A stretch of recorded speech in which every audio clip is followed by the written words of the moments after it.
social distancing's over. Well, I don't know, do I need to move? And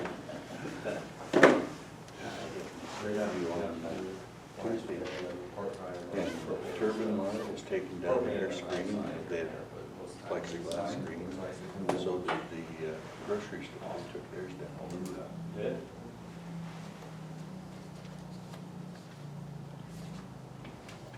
John, got a free shot, 1.7.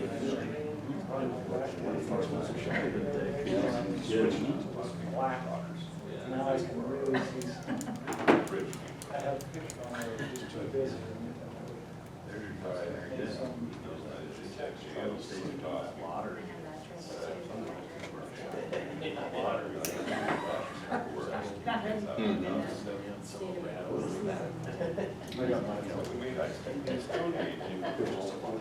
Some of those deal ones are great. Yeah. That's what. So you gave me her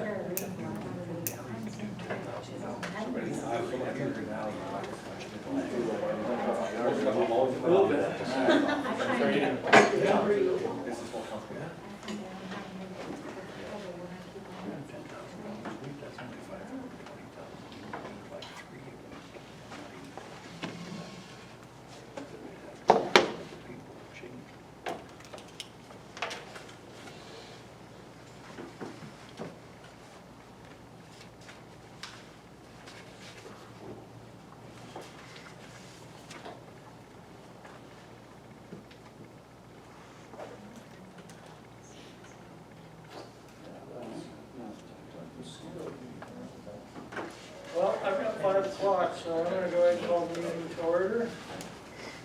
And we'll begin with routine business. The Open Meetings Act is posted on the wall, as always, and Lisa, could you go ahead and call the roll? No, I just got jumpy. Vance, Here. Brad, Yes. Sean, Here. Skylar, Here. Everybody's present and accounted for. Pledge of allegiance. I pledge allegiance to the flag of the United States of America and to the republic for which it stands, one nation, under God, indivisible, with liberty and justice for all. Thank you. All right, we'll move on to the consent agenda. First, as always, we can act on all the items together, or if you prefer to pull anything out for closer review, we can take them one at a time.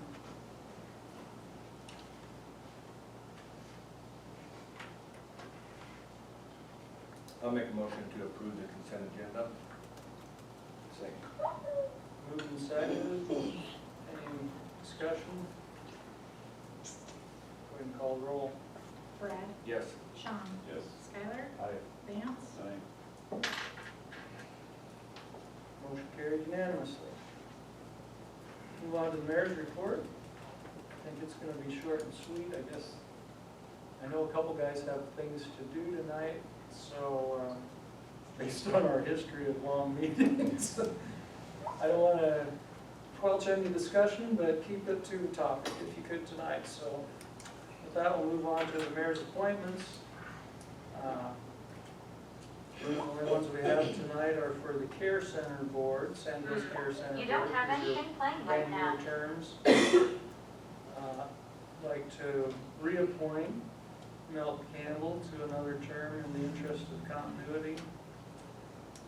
Have him continue on there, and then in an effort to get back to, originally when this board was set up, there was a city council member who was part of the board. I think I brought that up last week, and Sean had indicated an interest, so I'd like to, he would be the second appointment to that board that I would recommend. And you probably have to act on them separately, or can we do them both together? Okay, do it in one motion. It did have, you know, most of these boards I have to go out and beg people, but actually had 3 good choices this time. Had a member of the community expressed some interest, but those are the two I'm recommending at this time, so. I move to approve the reappointment of Dr. Mel Campbell and the appointment of Sean Furno to the Ainsworth Brown County Interlocal Board with terms ending July 1st, 2022.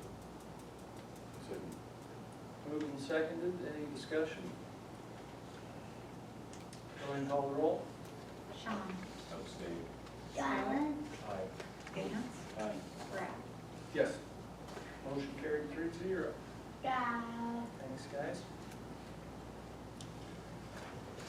All right, we've got a public hearing for the Citizen Advisory Review Committee's 6-month report on LD 840 program. I guess that means I have to open the public hearing at 5:04. Anybody can make comments? I guess if the way to start it might be to let Marcus go, or?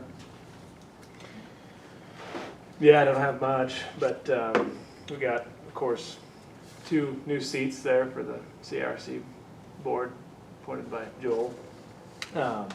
And Lisa got them trained and everything last week or 2, so. There's a lot of info to cover. Yeah.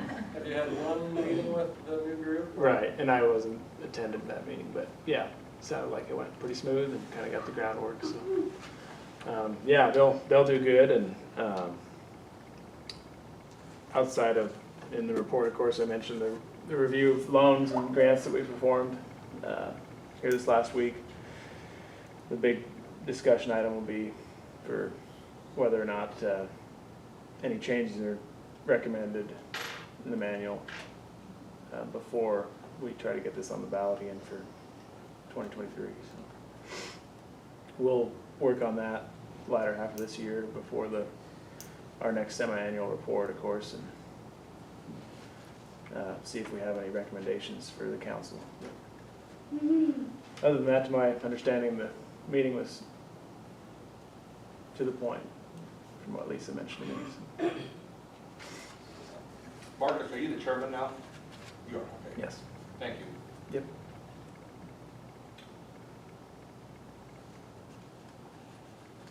Any other public comments? You got anything you wanted to add, Lisa, or any council members? Not really, I mean, the task force that's kind of been meeting in regards to the ballot initiative that we're hoping to shoot for in 2022 for the LD 840 program. We talked about that quite a bit, and the involvement of the CARC in that task force and kind of the timeline. I think the Brown County Community Foundation is planning their strategic plan town hall September 15th, and so I think the task force is kind of waiting for that to occur and kind of see what public input comes out and who might be interested in volunteering to sit on committees and things of that nature. And then separately, though, the CARC, as Marcus mentioned, will start working to review the plan, and with the goal in mind to fit with the timeline of the ballot initiative from the task force, we'll try to have any of those recommendations to the council by the end of the calendar year. So that that group that's kind of promoting it can take that and push it forward. That's the idea. And our intention, of course, is to have some representation at those task force meetings too, so we're plugged into what they're discussing and hearing, and so we'll be involved and assist however we can. Yeah, and I know part of the delay has been the inability to have group meetings, but I think we're getting past that, so I think they'll move forward with the community involvement and stuff. Sure. So we'll get rolling again.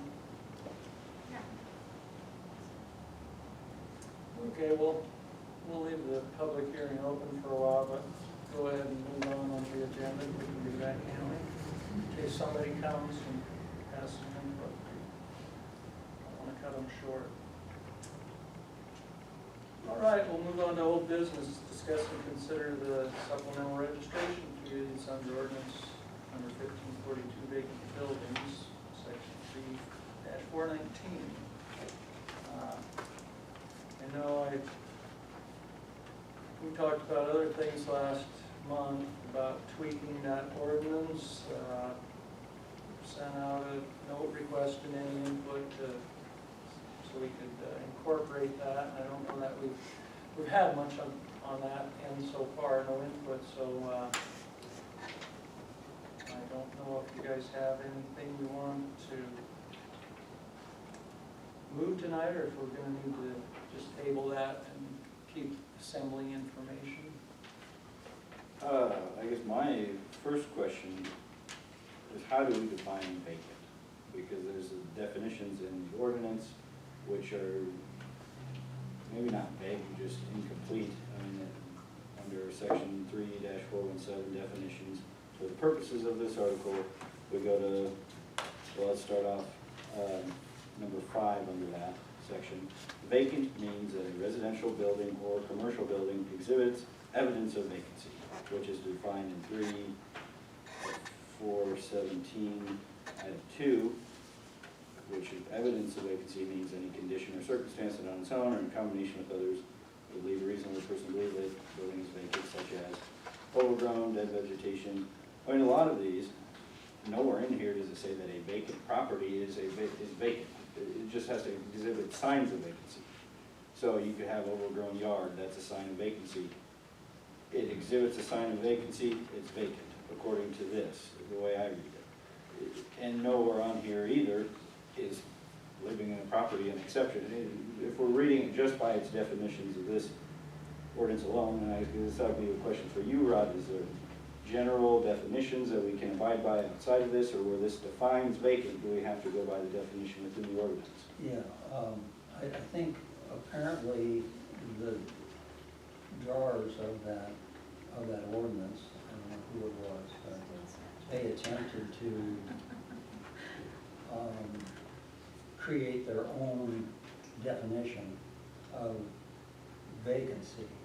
And so I went to, I talked to Vance about this a little bit the other day, and I went to what's called, there's, Webster's dictionary, there's Funk and Wagnalls, there's a lot of different dictionaries. But when you go to law school, you find out that Black's Law Dictionary is the dictionary that is resorted to for definitions by lawyers and judges, and that every word has a legal definition, and you can't arbitrarily define your own definitions when they've already been determined by law as to what that definition is. So I took it upon myself to pull out my Black's Law Dictionary and look up the term vacancy, and I got copies for, I think, everybody here. Let's see, 1, 2, 3, 4, yeah. Which I think is very helpful, because Black's Law Dictionary isn't just an arbitrary definition of words. It's a compilation of court cases and historical precedent as to what these words mean. And so vacant has a definite meaning. And so you can't just define your own meaning for your own purposes, as they attempted to do here, I think. So I think that as far as that goes, that ordinance is wholly deficient for that purpose. If they would follow like Black's here, you would see that vacant or vacancy has an exact meaning based upon prior court cases and law and decisions of judges. And so it's pretty definite. It's a place which is empty. And it says it's empty, it's unoccupied, and it's not occupied for any purpose. Not even storage or anything like that. And I think storage is not one of the things that they allow in the ordinance. So it's in conflict with the legal interpretation of what vacancy means. Here it says unoccupied means lack of habitual presence of human beings. Could we change it to say unoccupied instead of vacant? Would that fit the legal definition? Well, or the intent, I guess? I think that term is more definite than that. I think it means it's not being used for any purpose. Right. But if we, instead of saying vacant, we said unoccupied, would that suffice, or would that not quite? I don't know that that goes far enough. It's unoccupied, meaning that there's no people living in it, obviously. Right. But that doesn't mean it's not used for some purpose. I have a couple of questions. So that same section that Vance cited, 3417-2E, goes on to state, any reasonable indication that the property is not lawfully occupied for residential purposes or being used for the operation of lawful business. So that might kind of point to that. But then the second question I have is, I'm fairly certain that all of this language is pulled directly from the statute. So the definition. I don't know that that's true. I feel like that's true. Doesn't necessarily make it correct. But I mean- This is a statute of the city, so The city- it's proven statutes can have poor definitions. But to that point, the city can make it more restrictive than state statute. So if this is how the state legislature has defined it, the city could refine it further and include further definition in the ordinance. Well, they can do anything they want to, but whether it'll hold up in court is another question. Right.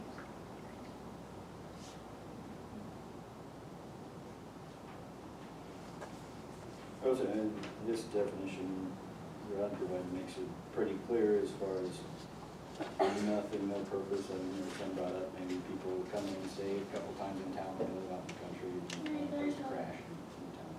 Even, say, retired and spend most of their time. I feel like some of those, you start getting into that gray area where you said if we were to get brought up in court, where's that line? There's a lot of ambiguity as far as what could be vacant under the way it's currently written, or the legal dictionary. You know, we get back to the purpose of why we really enacted this in the first place, and that was, we really didn't want older buildings not being used to their maximum use, basically. We wanted to eliminate that type of thing, and so that these people would get rid of them, sell them, burn them down, whatever. But the problem is that this is all personal, it's all private property, and if people don't want to use their own property exactly the way the next person thinks it ought to be used, that might need to be a right that they have if they don't want to use their property like the next door neighbor thinks they ought to use their property. And if they only want to use it 3 times a year on mom's birthday and dad's birthday and on their anniversary, I guess that's their prerogative. But, As long as we keep it up. yeah, Yeah, because then you start getting public health landlords, things like that. And part of it too, I'm sure, a vacant property eventually probably becomes a dilapidated property. I think, you know, when you get to not keeping it up, then you're getting into the nuisance area probably. And so that, you might have to fall back on another section of the law to enforce that neglect of the property. So you might have 2 different areas of the ordinance that you have to deal with, you know, in order to accomplish your purpose of keeping property up and making sure people use them, you know. To me, the purpose of it was to try and fix our kind of housing shortage that we have. And I mean, I don't know what other alternatives we have to encourage people to, you know, do something with these properties.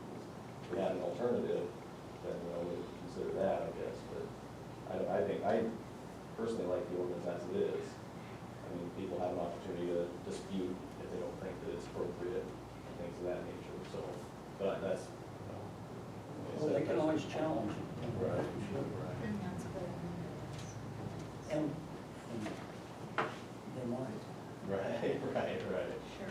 Yeah, I know it's not gonna be real popular. I missed May's meeting, I apologize if you guys went over it then. The initial letters that were sent to property owners that caused some of the uproar I'm sure you heard about, can you kind of tell me how you guys went about identifying those to send those out initially. And like I said, I apologize if you went over some of that in May. I wasn't able to make it back in time. So the building inspector essentially kind of canvassed the town, because the ordinance kind of spells out a lot of visual identification of whether or not it looks vacant or not vacant. So, That's probably why they put that in there, was just to, so you have a kind of a mechanism to, list was created, of course, the city office being a utility, you know, we're pretty familiar with the various properties and which ones are empty and which ones have connected utilities and whether there's people moving in and out, that sort of thing. So, between the two sort of cross listings, if you will, that's kind of where the initial list was developed. It was off of kind of just utility history and then a visual inspection of properties in town. Yeah, and one other thing that we talked about, Greg, was that list isn't set in stone, it's kind of a live document, it's gonna be constantly changing potentially, I mean. people can dispute whether or not the property should be on the list or not. And we have had a lot, I mean, since the letters went out, and even since the May council meeting, we've had a lot of responses from property owners. And some of them are very valid responses that, in my opinion, would exempt them under the definitions as written. So, you know, it's created a dialogue, I would say, at any rate. There have been some instances where we've talked to property owners and we're maybe to help them connect dots with what their goals were for the property. You know, if they're a business, we could hook them up with maybe potentially some funding sources to help them achieve what they're trying to do. So if nothing else, it has kind of created a dialogue, I think, with some of these properties. How many have registered since the May meeting? Well, as of yesterday, I think 15, we might have gotten 1 or 2 today. And we've had several other phone calls where people are working on filling out their forms to send them in. They just haven't sent them in yet. Okay, that's 15 that, Have officially filed their forms, yeah. And we had out of 2 60 or something total. 2 additional file, basically a rehabilitation plan for the property, which is one of the exemptions if you provide a plan for rehabilitation. We've had a couple that are in probate, so that's kind of more of a legal issue. They can't legally do anything with their property at the moment, so there's a few circumstances like that. Those are probably covered in the exemption though. Yeah. Right. But in terms of the properties that were identified, the way it's written, I don't think any of them wouldn't initially fall under. There's some that definitely met exceptions after the fact. But yeah, in terms of that, I just think redefining a word has consequences, especially when you start talking with the lawfully occupied. What is lawfully occupied? When you get into the situation, okay, maybe they use it for 3 days a year. Is there a set time frame that you have to be there to be lawfully occupied? To be a resident of town, you know, to be on city council, what do they do? 51% of the time? Is there a certain threshold? I just think when it's a vacant building ordinance and we have a legal definition of vacant, to me, it goes a bit beyond what the legal definition of vacant is. If that makes sense, I guess. You guys run me back to when you initially approved this ordinance. My understanding, thinking back on that conversation, it was, we've got these dilapidated properties, we know they're vacant, they're not habitable, but yet through Board of Health or nuisance ordinance, we can only do so much. We can make them mow, we can make them board up holes or things like that, but we really can't make them do anything outside Board of Health. And to me, I thought the gist of a lot of the conversation with this ordinance was, this gives the city another tool for some of those properties that you know have been just long time issues, not for somebody that bought their neighbor's house and is using it for storage and now they've got a letter saying you've got to give us a plan to have somebody in that house because it's vacant. To me, I don't remember that being a part of the conversation at all. I remember the conversation when we enacted the ordinance was, we can only go so far with the Board of Health and the nuisance codes. This was another tool to use potentially to force maybe some kind of action on some of these long-time rundown properties that you know aren't going to be habitable. But that's, unless I'm misremembering how the main conversation was steered when you were looking at enacting this. The tool out of the toolbox came when the state legislature enacted the Vacant Building Right. Registration Act. And so essentially, this entire ordinance was a copy and paste out of the bill. And we kind of modeled it after Nebraska City had already started it, so they had some experience with it, and we were kind of going off of some of their advice in terms of the fees and commercial properties and, that sort of thing. But at the end of the day, most of the dilapidated properties are vacant, so they fit, whether that language was being used at the time or not, but essentially the essence of the bill is as a vacant registration. So it kind of forces your hand to either, if that's the right wording, I don't know, I don't want to use the wrong wording there, but it sort of incentivizes somebody to try to either rehab the property or demo or kind of do something with it rather than just let it continue to sit. And where the nuisance fines through the court system haven't been as effective, I think, as the city and the Board of Health had initially hoped. This was a tool also that by authority by the state legislature, the city has the right to control that process from start to finish, essentially. So if it's, something's not working, you can tweak it, and you're not sort of in the hands of the court system or other bodies or things of that nature. I'd like to see the ordinance more, how do I say this, that a person has a property and they have, say, a house next to them and stuff like that.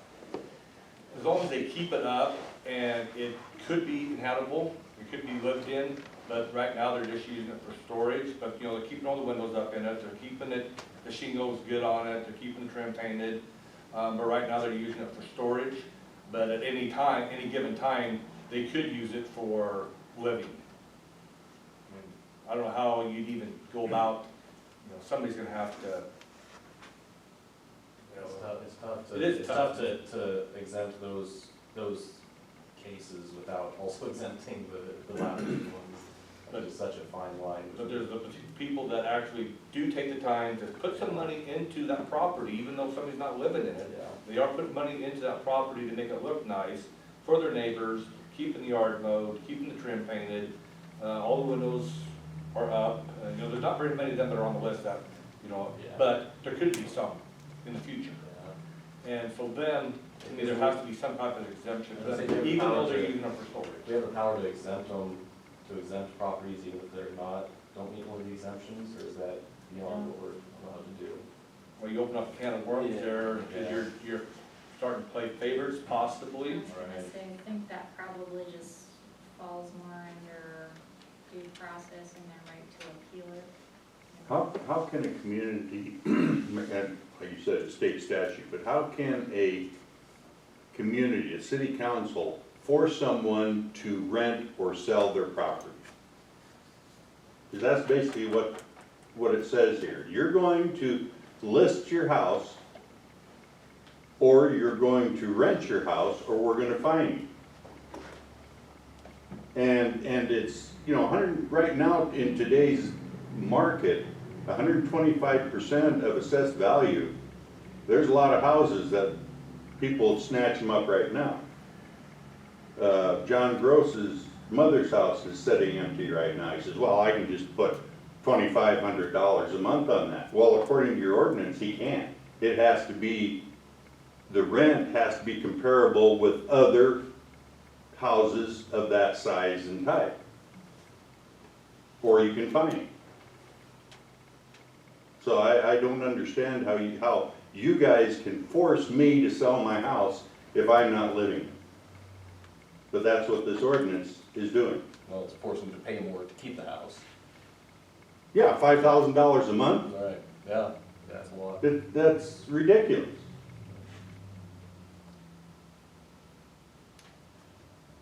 Well, that's why we are discussing tweaking that ordinance. The problem is, the tweaking is, your city attorney last month says, this is the law. It needs to be enforced. You can't just say, well, we're not gonna do something, you know, it's like allowing people to run up and down Highway 20 at 100 miles an hour, and the county sheriff says, well, today we're not gonna arrest anybody for that. It's the law. Well, and I think we're following the law. There's timeframes involved. Doesn't say that they have to pay the fine tomorrow. I believe there's, Like 6 months. Six or Yeah. Between. so we have some registration. time to work this out, is what I'm saying. Okay. And I hope we can work it out. I think we can. Tonight, all we can do is adjust the fees. That's what's on the agenda. I I think, personally did think fees were too high, but, I mean, if we got more we wanna dig into, we put off still. One of my suggestions was, yeah, I think the fees are way too high as well. I'm not comfortable with the ordinance quite yet. We need to do something about getting these properties. And I know the city's been working on a lot of these properties for a whole number of years. But even going far as putting them, the addresses on the radio and in the paper, and I know sometimes embarrassment is worth more than, a fine. Going that way, but even cutting that, down to $100. I was thinking, I think, what is it, 500 now? Well, if I looked up that, I kind of figured out, if we had, I was just going by the 59 properties, and if they doubled every 6 months, in 1 year's time, this ordinance would have generated like $66,000. But that's 1,000. That's not fair to our residents to charge them $66,000. No. I was looking through the statutes for something completely different earlier today, and I stumbled across a statute that said cities of our size, maximum fine is $500. So, I think we need to do some more looking into things, and maybe that wasn't related to this, but when I saw that maximum of 500, I thought, well, maybe we can't have it double in every month or two. So, definitely need to, I'll make a motion to continue to table this subject. Second. move in second. Any other discussion? Go ahead and call the roll. Sean, Aye. Skylar, Vance, Brad. Yes. Do we need anything, this motion is pretty specific about the fees. Do we need anything to say we're going to consider the entire ordinance language, or That should, I guess it could just be in the next. can that just be an agenda item next? And one of the things that I would suggest too, because it seems like there just needs to be a lot more discussion. I don't know if the council's interested in setting up a little subcommittee that can meet and we can talk about these things and kind of report back to the council, at least so we have some ongoing, continuous discussion on the matter, rather than everybody trying to individually email or stop in. I think maybe 2 members off the council meet again with the Board of Health, because this all kind of started at the Board of Health. And they had some input on this ordinance. So I think that they should also continue to have some input. That way our building inspector's there, and we have a couple other people throughout the community, so we have maybe more input on this.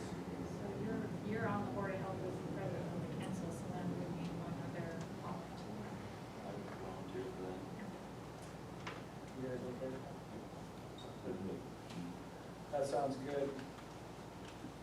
I probably should have reported on my mayor's report that the Board of Health met a week or 2 ago. But we'll meet again. We'll meet again. All righty. Move on to the regular agenda.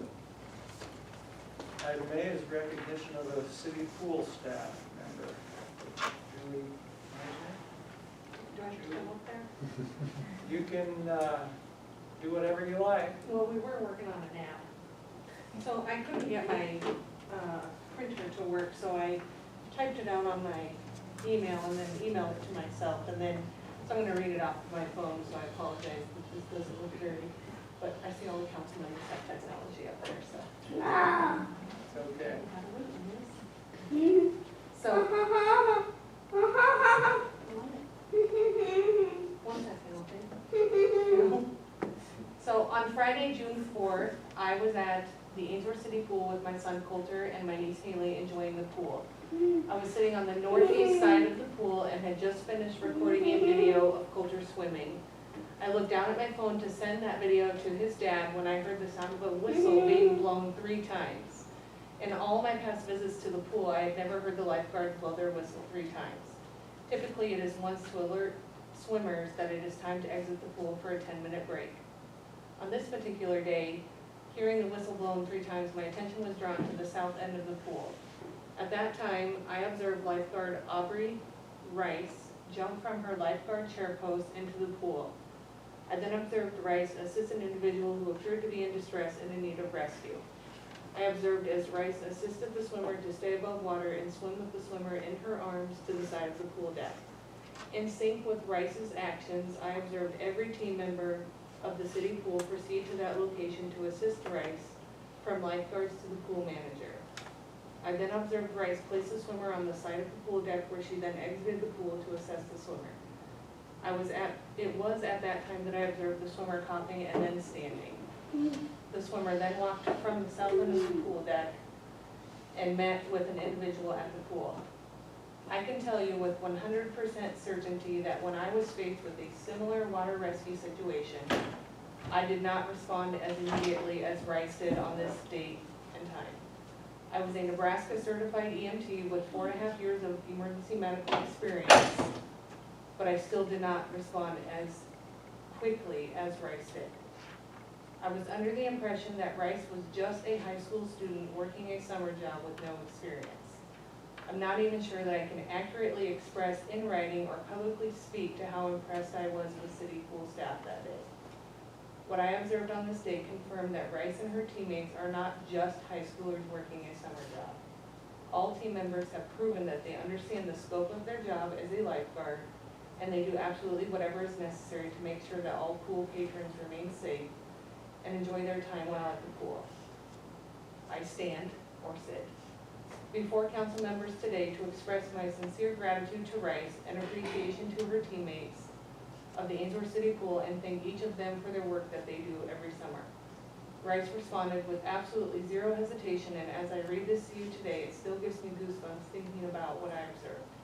She did exactly as her training and experience has taught her to do, and without her response, someone's child may not have made it home that day. A life was absolutely saved on June 4th because of the quick response of Ainsworth City lifeguard Aubrey Rice. I just gotta make sure my kids are not speaking. So, No. I just wanted to let you all know that, and we're headed to T-ball, if that's okay. Does anybody have any questions? Thank you. Thank you. Thank you. You went that way. Thank you.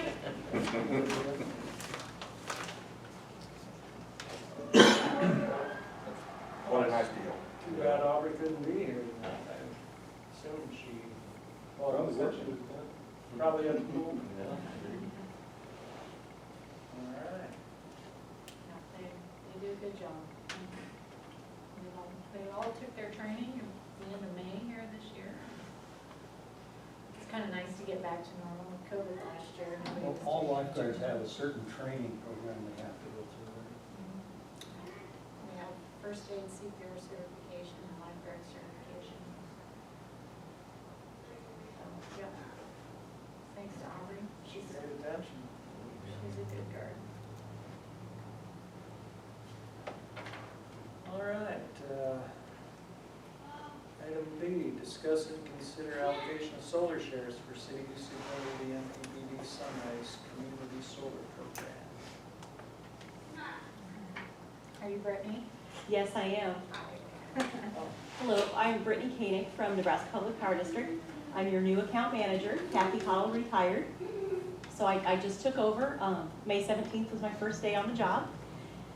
But I've been with NDBD for 21 years. So I've learned a thing or two along the way, but I'm by no means an expert. But I'm just here this evening to see where you guys are on how many shares you would like to keep for the city, for the solar project, and then how many shares that would leave remaining for the community. And I also wanted to discuss, if you have any questions about how the shares work or anything like that. If you take your maximum of 394 shares, there would be 224 shares left over for the community. And you guys have a couple of really large power consumers here in town. And so one of the things you may want to consider is limiting some of your commercial customers to maybe a small handful of shares, telling them that if they're not being subscribed to, you can open that up at a later time. But you have one power consumer in town who, well, they consume more power than the entire city, than all of your accounts. And then you have another one who, could take 141 of those 224 shares. So I just kind of wanted to bring that to your attention as well, so you can decide how you'd like that to go. How many shares would an average residence consume? Well, we use, and I don't know that this is really, but we use 1,000 kilowatt hours a month. So we base it on 12,000 kilowatt hours a year. Based on that, you would be eligible for 6 shares, because each share is 150 kilowatt hours. So if you look at the 224 that you have remaining, if you took all of yours, that'd be 37 point some people, separate subscribers.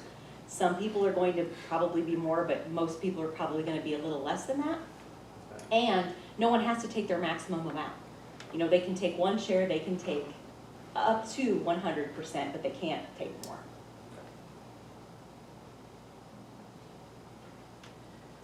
Up to 100% of an individual user, so you would have history of what they.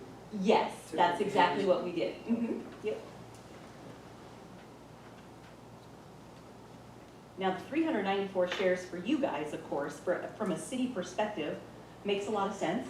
You save about, $284 a month on your bills, which is really nice, which really does benefit the rest of the city because you're keeping your costs lower.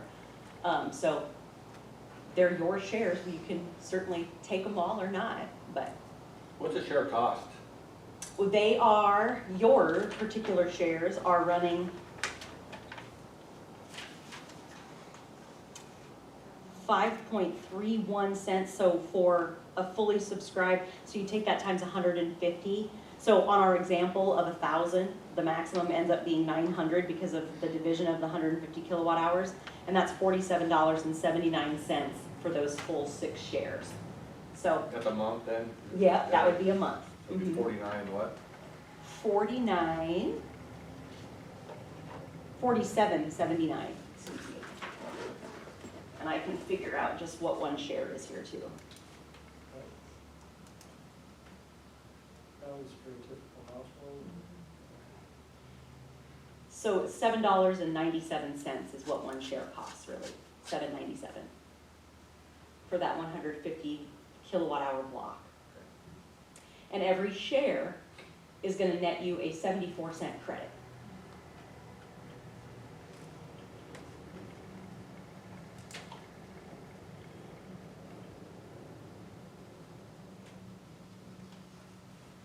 If we took all the shares, could we relinquish them in the future? Say if the rest of the shares get bought up immediately, and we want to put another 100 out for people for residents, is that doable? I think it sure could be, yes.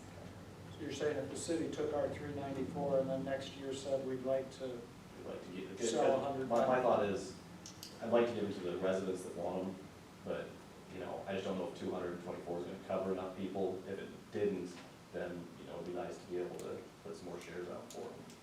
But Well, one thing about it, all the residents benefit if the city buys it. So whatever we buy, everybody benefits from. yeah. And on the reverse side of that, for every share that's not sold, you're on the hook for.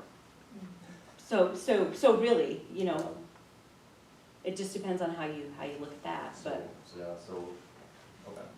and I can, Brittany, have you had scenarios where, like this, I know the initial projects, the solar power was more expensive than your regular power, and so the people buying it were buying it just for the greenness as opposed to the economics of it. Well, that's not the case here. Have you had other communities where the power has been lower than your normal rate, and in those, I don't imagine there's been any issue getting rid of the shares, has there been? no, we had some issues in a larger city, and we did some things to kind of entice people to join. As you guys, I'm sure you know all this, and I'm sorry if I'm repeating. If someone is interested in joining the program, it's $50 for the enrollment fee. They have to fill out an agreement. If they stay in the program for 3 years, they get that $50 credited back to their account. If they decide they want to leave anytime before that, they forfeit their $50. So there's that. So that was kind of holding some people back. So when we were having trouble moving the shares, we did waive that for a period of time. So after 1 year of unsold shares, we can waive that $50 to see if we can get people enticed. Most definitely. That way. Those shares are then MPP bills them to the resident on their monthly bill? Yeah, yeah. And credits the same, so it's all on the same bill. So the city would get billed for 394 shares? Uh-huh.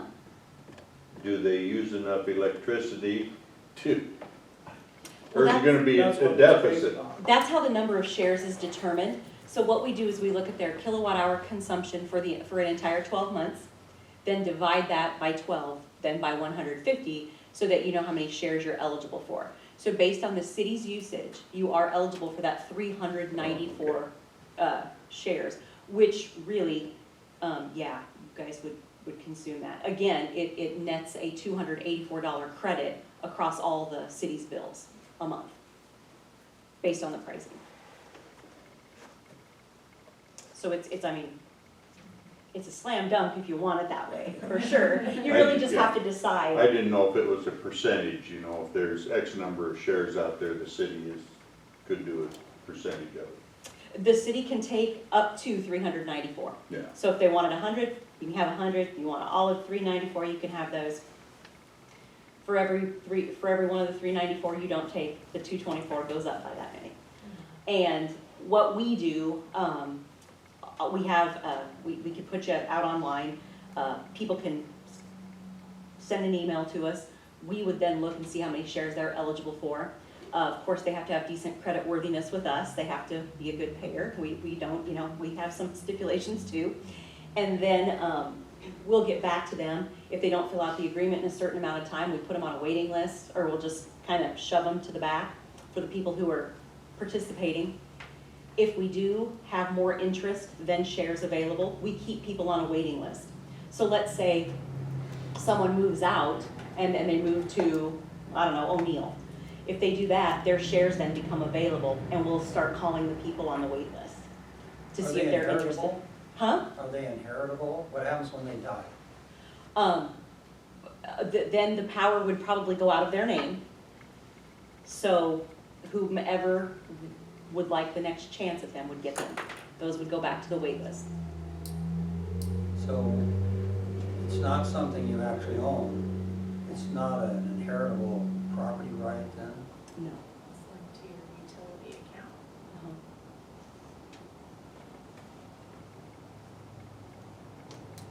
Now, if someone dies and they leave the program, obviously we're not gonna, you know, the $50 is, I don't know about that, but, you know, we would just, What if they put it in their will, I give it to my, my great uncle who lives next door, so.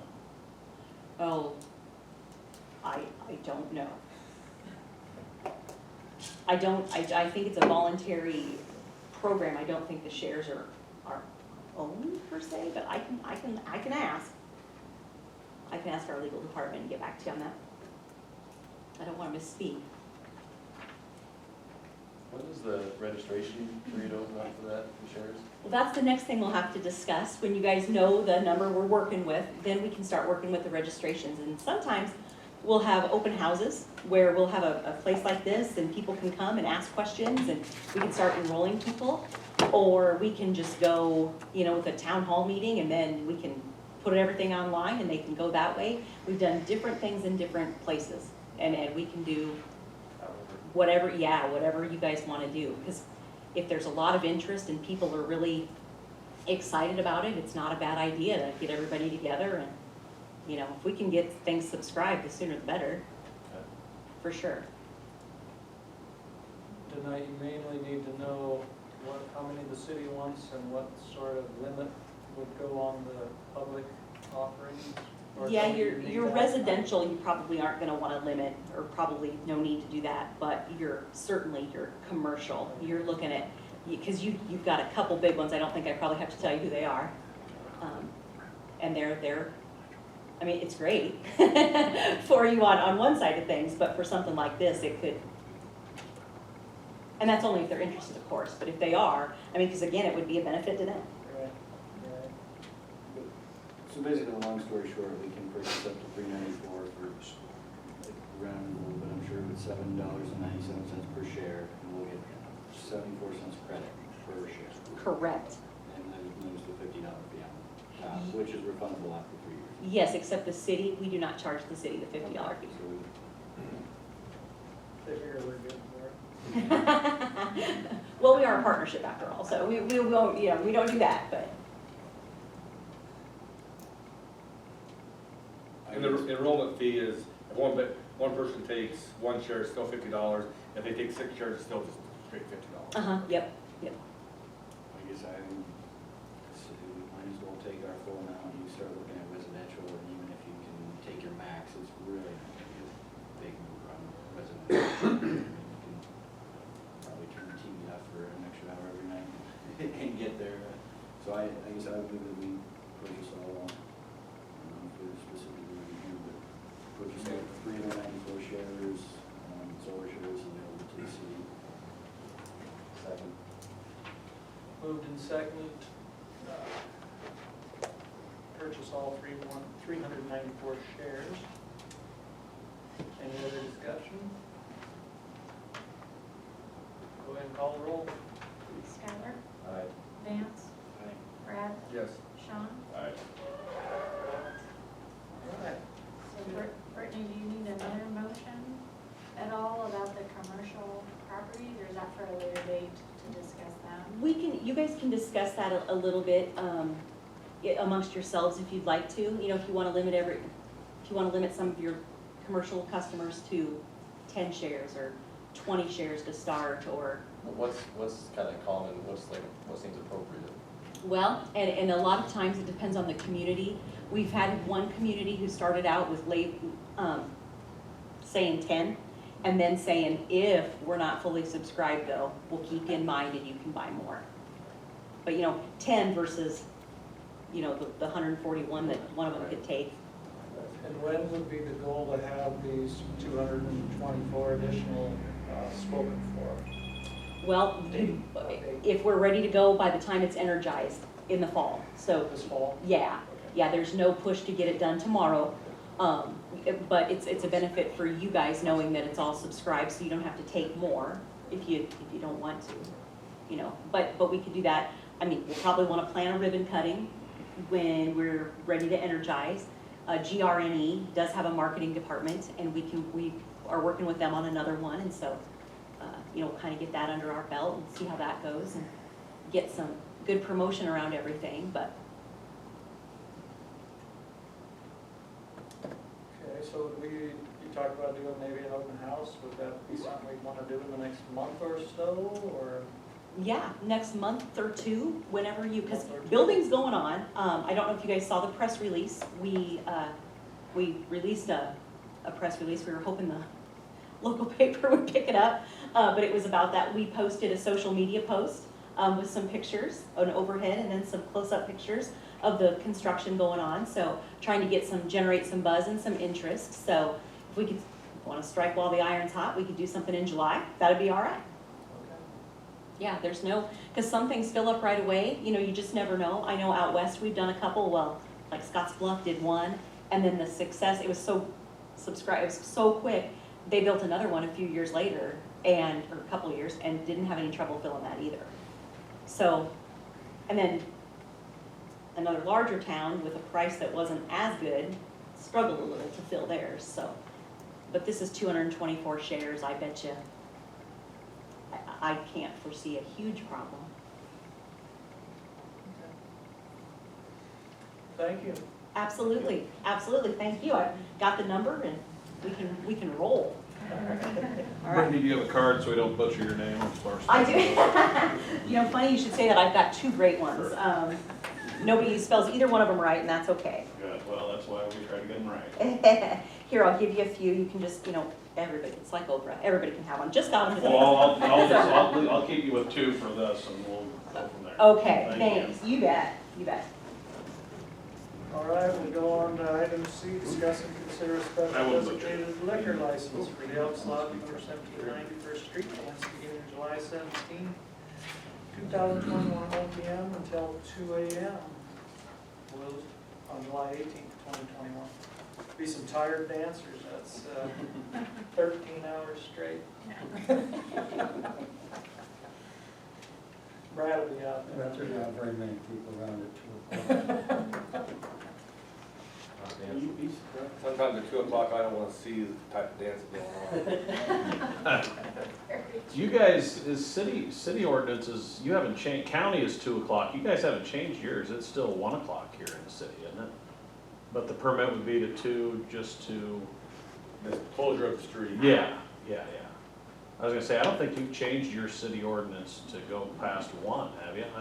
Not that I recall. I haven't changed since I've been here. Yeah, I know, the counties, when the state changed it, that affected anything that's out in the county, but then it was up to each city to decide after the state said 2 was okay. Like Valentine is 2 o'clock, but I'm pretty sure Ainsworth never changed theirs. I think it's still 1 as far as serving. I guess an hour to clean up. Hour cleanup, right. Dancing. Yeah, the liquor license has to follow the city ordinance. Even though it's, okay. And just another consideration for the council, just so you're aware, on their diagram of what they're proposing, and of course that would include, obviously, because of their fencing and their gates, the closure of that portion of Third Street between Main and the alley for the duration of the event. Well, the alley would be closed too because the way it's set, I think it is. So they've actually got it drawn so that it doesn't block the alley, but We do barricade the alley just for safety reasons.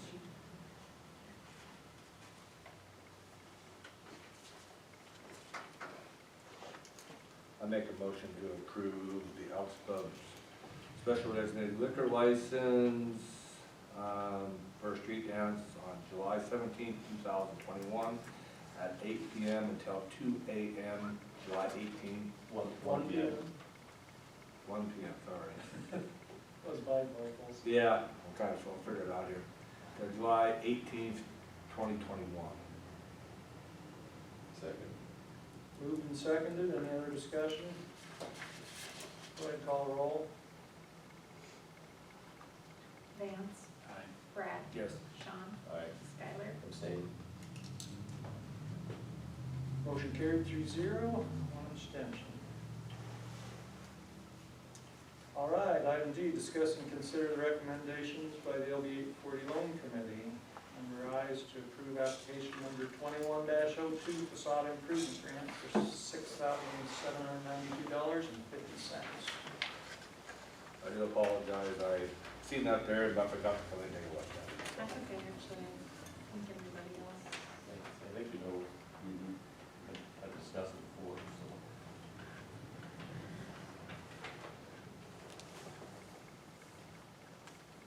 Anybody got any questions? Yeah, we have a discussion. 50% matching grant, again, the way this program works, I know we've had a lot of these, so everybody's probably very familiar with that, 50% up to 10,000, so the total project cost on this one was $13,000 and change, so 50% would be the grant amount, the other 50% would be matched by the applicant. I move to approve application 21-02 in the amount of $6,792.50. Second. Moved and seconded, any other discussion? Go ahead and call roll. Brad? Yes. Sean? Aye. Skylar? Aye. Vance? Aye. Motion carried. Thank you. Item E, discuss and consider resolution number 21-07, providing for the designation of a detour route, setting aside portions of streets for the prohibition of vehicle parking during the detour, and to designate a time limit for such detour and parking prohibition. So a little bit of background on this too for the city council. The carnival's in town, obviously it'll be, I think they roll into town middle of the night Thursday or early morning hours. So the detour has to be set up on Thursday to accommodate that, and they usually leave in the night Sunday, so Monday morning we take that detour down. And in the past, we typically like to go to 877th Road from, if you're coming down Highway 7, 877th Road to Pine Street, and then back to Highway 20, and vice versa. Of course, in 2019 with the flooding, that county road was a disaster, so we haven't done that route since I think 2018. That is our preferred route. Pine Street's a good way to go with the traffic, but the county has redone 877th Road, and I think it's more narrow. I guess I don't know technically speaking the distance, but I live back there and use that one quite a bit. It seems narrower, and then they put pretty steep ditches on either side. So Kevin and I kind of discussed that at length, and we talked to the sheriff's office. They've had a couple of accidents where people got off to the shoulder and were in the ditch, and just decided if you had loaded cattle pots, there's no way, in our opinions, that they could pass each other safely on that road. So in 2019, the alternative route was South Street to Oak, and then to Highway 20. Oak is concrete from 2nd to 4th, but that turn from South to Oak wasn't wide enough. We had some problems with oncoming traffic and bad visibility, and I think we had some trucks and yards potentially down there. So we took a look at the street study and kind of was looking at what other streets in town are identified as truck routes, and Osborne Street is one of those. It is a concrete street. So the proposed alternative route here is going to be First Street to Osborne and then to Highway 20 and vice versa. And because of some issues we've had in the past with detour routes, particularly the year we ran it down Oak Street, we failed to pass resolution for no parking. We had a lot of issues with that, with just not having enough room.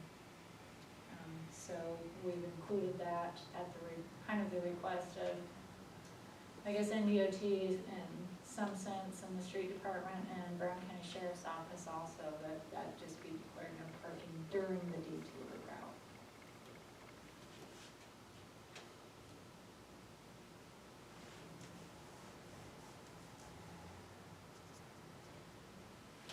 If we do this detour and stuff, is the sheriff's office going to be, we're gonna definitely need their help on the no parking. I know people are just used to parking on that street and stuff like that, that I know the signs might be up there, but they may not pay attention to them. Well, and that was, I guess, the reason it's included in here is kind of at the behest of the sheriff's office, because like I said, in 2019, the city, we failed Yeah. to do that, and that created a lot of problems, and legally, there was nothing, there was no teeth there to ask people not to park there, so that's why it's included herein.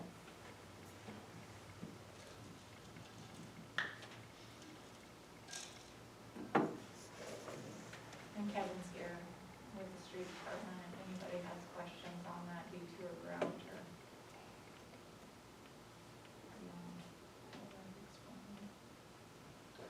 Well, my concern is that the no parking signs are already up and uncovered before you've reached a decision here. And that kind of represents to me that somebody's made a decision already that that's going to be the detour before you have the meeting. And that does bother me. Sure, and I mean, we'll take responsibility for that. Kevin and I talked about that this morning. That was an oversight on our part. The guys were trying to be proactive. There's 3 of them. They've got basically just tomorrow to get everything set up, including the detour route, the no parking signs and everything. So they were trying to be proactive, and it was an oversight. We should have covered the signs. And when we started running it down Pine Street, we put them up early, just, I don't know, just so people get used to them before it was considered a detour street. We put them up so people got used to them before we actually, I don't know why we thought that, but that's what we did, just to get them used to it. Hopefully in the future, there might have been, we probably should have maybe had this on the council last meeting. That way it would have been talked about. Then if they would put signs up this week, a week ahead of time, it wouldn't have made any difference because it was already discussed, talked about, and the route in place. Yeah. So maybe next year, maybe do this maybe a month earlier on our detour route. But I actually don't have no problem with the detour route. There is really no good route when you block Main Street off for some of the vehicles that do come through our town. That is actually probably our shortest detour to get back from Highway 20 to Highway 7, vice versa. So, that's probably going to be our best alternative. It is nice to be able to have the carnival come back to town after a year not having it, trying to get our community back up and have some fun activities. I would make a motion to approve the detour route from, like stated here. I just make a motion to approve resolution 2107. Second. Moved and second, any other discussion? Okay, so we're just one comment. I'm not Brad, I didn't get the bike out, but I did go drive around this afternoon, look at them, and you're right, 877 is bad. One thought I did have, and I take you might live on Osborne, and assume. And I will be honest with everybody, that is probably the best truck detour route in town. I'm not gonna argue that with anyone. It's just, it bothers me that the signs are up before you pass the law. You made the comment about driving 100 miles an hour down Main Street. The no parking signs have been up for 4 days. In theory, when there's a sign saying no parking, that should be the law. Yeah. No, I agree. I was surprised to see them, and I did go And you're right, looking at and other ones. I apologize. The city takes responsibility for that. We should have covered this up. Well, my initial question was gonna be, run first to Pine, because that's kind of already no parking, but then you get going through residential quite a bit. And it looks like I was going to be about the most direct route. That intersection, First and Osborne, is that, Kevin, you think that'll handle everything that's gonna get down there? So we don't have issues like with Oak Street? The what, First and Osborne, that intersection?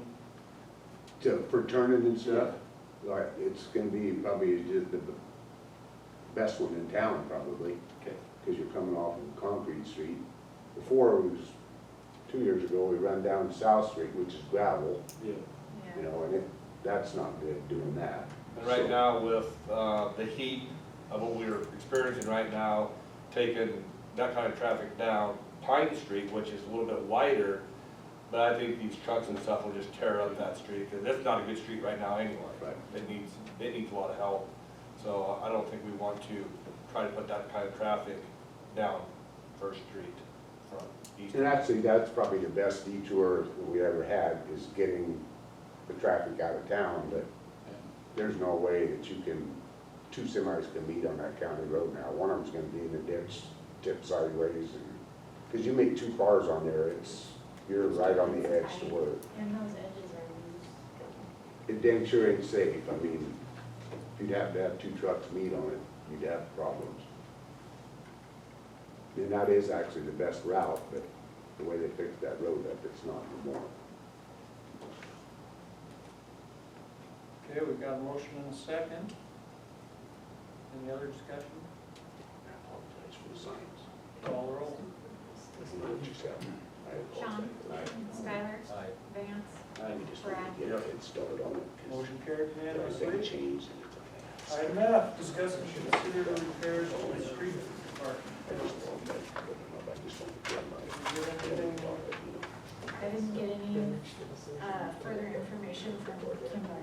Basically, the issue at hand is at the last council meeting, there was a motion made by the council, and it was approved to upgrade the insulation package and the refresher main. Not to exceed $120,000, and in talking with Buckley Steel and ordering materials, and it basically came to fruition that perhaps through rotation in council and a lot of, new people coming on and just some things not getting relayed, maybe, at any rate, the updating of the insulation is going to be quite a bit more expensive than I think any of us realized at that time. But there was a part of the quote that was $6,810 for garage doors. I think we were all, maybe, or I was, I don't speak for all of you, under the impression that that was a replacement, but actually that was to take them down and put them up, and that's a process of upgrading the insulation because of the way it's wrapped or something. And there was gonna have to be some extra electrical work, just as a part of that installation. Last week when I was invited to come down there with Kim and one of the electrical contractors and electrical inspector, which I didn't realize this by going with the extra insulation package, all the wiring and the heating system and all the doors have to be come down. But they won't have to otherwise, though. If you, some of it will still have to because of the walls, but all the electrical and the heating that is in the ceiling can stay there if we go back to the original insulation package.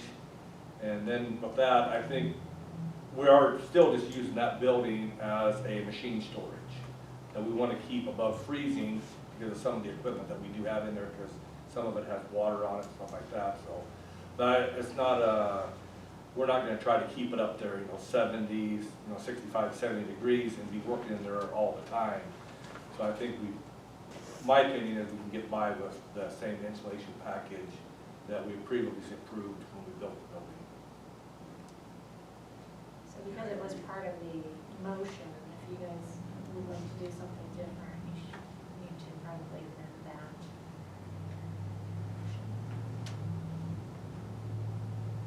So how would we amend that? Do we first like reconsider, or I guess what's the appropriate process?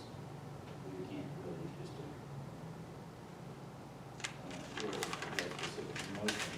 It's not like we're moving ordinance, so that You we just on the make a new table. motion that supersedes the old one? Yep. We're gonna do the clean spell. You just do a whole new. I think you should do Acknowledge the a new previous motion. motion and that you're amending.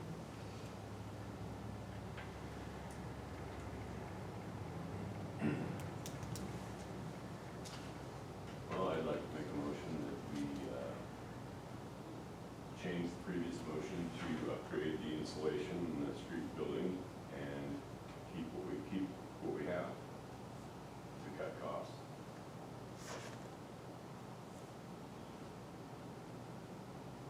Second. Have a motion and a second to stay with the existing insulation package. Any other discussion?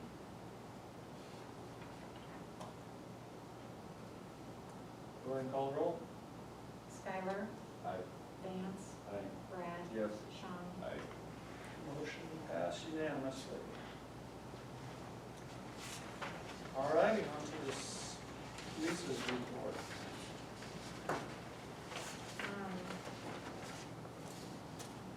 So a little bit of a promo, I guess, for some new software. We've talked about it a lot, but it's kind of official now. We have launched that front desk web-based platform for the city, for residents alike to log on and be able to kind of manage your utility accounts.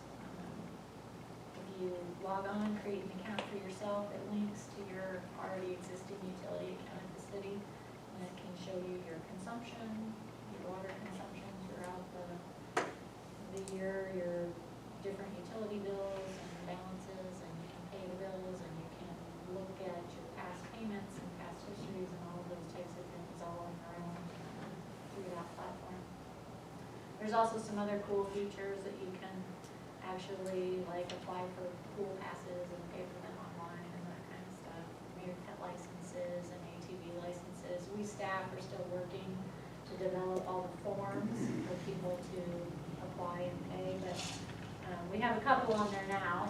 Pool passes up and pet licenses up. But we'll keep evolving that so that hopefully the goal of the city office is that anything that you could come in and do, you could do through the front desk platform if you would choose to do it that way. It's pretty handy for us, actually. It's, the more we use it, the more we like it, and I hope that's true for the residents also. I put a little blurb in there about the American Rescue Plan Act. I don't have an exact number as to what the city may or may not receive through this direct assistance.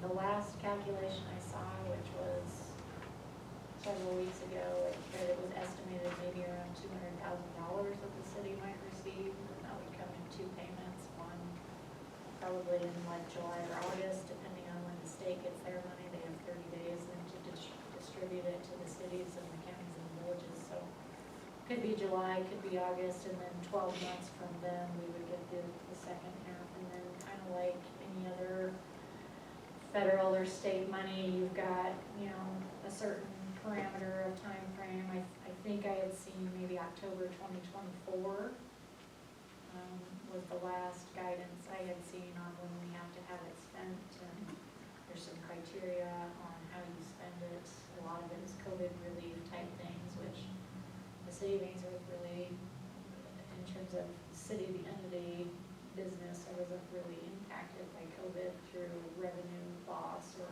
things of that nature. So there are some infrastructure, water, sewer, cybersecurity type things that you can spend it on. So there's more trainings coming. In fact, a conference that I'm participating in next week is going to have those sessions on it. So hopefully we'll learn more about what we can or can't do with that money and try to come up with a good use for it. I've been talking a little bit with Mark Covart and DOT. They are still apparently looking to move the Highway 7 project into a 2024 construction period. So if that's the case and it stays that way, the bid let date would be around August of 2023. So that's just kind of a heads up, I guess, to the council, since we have some things that we want to do in conjunction with that project. We've already talked a little bit about the LD 840 task force and the CARC, but that was kind of an ongoing theme through the month. The gym floor, we talked about that a little bit last month. That we have an issue out there. The subfloor has apparently gotten some moisture in it, and it's bubbling and bubbling and back in that corner by the mechanical room. We have submitted an insurance claim. We're working with the school, trying to figure out, you know, how to repair it, get estimates on repair. So it's kind of an ongoing issue at the moment. This is also kind of just an FYI to the city council. Nothing has happened yet, but we're anticipating possible action from a claimant. We had a claimant file claim against the city with LARM for an insurance claim. LARM had denied that claim back in January, and we received notification from that claimant's legal team that they were intending to file suit. They haven't done so yet. We're anticipating that maybe they will, so that's heads up. LARM's defense counsel will represent the city should that happen, is my understanding, so. I know you can't get into a lot of details, is it like a sewer backup or I believe just it something was general? a water main Water main issue? issue. Okay. And it was a couple of years ago, actually, that occurred. The city, I had reached out to DED a month or two ago about what we would have to do to become a leadership certified community. I think I mentioned that prior that with that designation, you get some additional points with grants and grant applications for downtown revitalizations, which kind of fits with that Highway 7 project. So a lot of the criteria to become that, the city already has in place. So Cheryl Hyatt, I met with her, she's gonna kind of be helping, and she maybe reached out to Kristen at NCBC about business visits, that's one of the criteria. So we're gonna be kind of continuing to work on that and along that timeline to try to get that to fit within that 2024 construction period. Now, is that the same, does it, I see COZAD just was in the news recently for some DED designation, I don't know if it's leadership or There's an economic development. there's maybe. two different ones. Board of Health has met, we've kind of touched on that also. Still talking about nuisance properties, dangerous buildings, Bill's still kind of going out and keeping an eye on things and communicating back and forth with the sheriff's office, and sheriff's office is kind of following up, and so all of that continues behind the scenes. Solar array construction, as Brittany spoke to, is in full swing. If you haven't been out there, it definitely looks different than it did a while back. And then just kind of an FYI to the city council, you know, I'm sure if you have children, you might already know this, but we've had some trouble with water clarity at the pool. Katie's done a pretty good job of, you know, investigating and researching and calling and doing whatever we can to figure it out and keep the pool open, but nothing to be concerned about as a parent. The chemical balances are good. We think it's sand in the water that, for whatever reason, our filtration system is not picking up and our vacuum is not able to suck it out of the water. So we're trying to figure out exactly what's caused it and how to get rid of it, short of draining the pool and sending it down refilling it.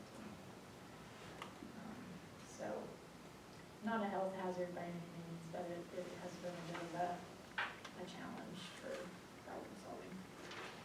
And then just an FYI, also, I am participating in a conference the next 2 weeks in the afternoons. It's a virtual conference, so I will have to technically be in the office. But the state has, by statute, now requiring that municipal treasurers have to have 10 years, that would be terrible.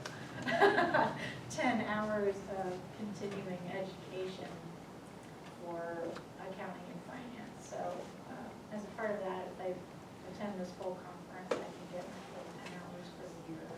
It's kind of, you have to file that with the state auditor now, kind of in conjunction with when you file your budget, and make sure that we're in compliance with that. So I typically attend this conference every year anyway. It's a good conference. There's a lot of good information that comes out of it, and finance is always a tricky subject because it's municipal finance is different than what we normally think of in accounting. So I would be going anyway, but I would get my hours for that there.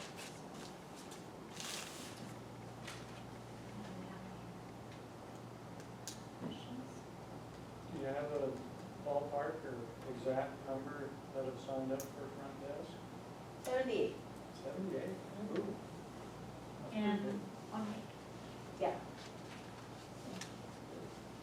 And a lot of people, we've helped a lot of people, and, you know, I should say for people who don't like that sort of thing, and don't wanna manage an account, but want to be able to do like an auto bank pay type situation, just call the office and we can take care of it for you. You don't have to, we can do that for you on our end, if that's what you choose. Of course, if you sign up and create your own account, you can do that yourself in there.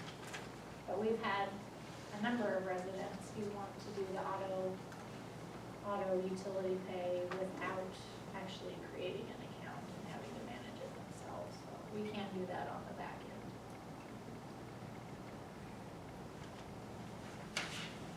You need to put it up in Oh, public hearing at We also probably need a six motion twenty-three to vote. to accept the report. I'll make a motion to accept the Citizens Advisory Review Committee's 6-month report on LD 40 program. Moving second to accept the LB 840 report. Any questions? Call the roll. Vance, Aye. Brad. Yes. Sean. Aye. Skylar. Aye. Motion passed unanimously. Thanks for. That thing could have gone on for days. Any other questions or comments for the good of the cause? If not, we have a record-setting adjournment of 6:23 on my phone. Meeting adjourned. Thanks, everybody.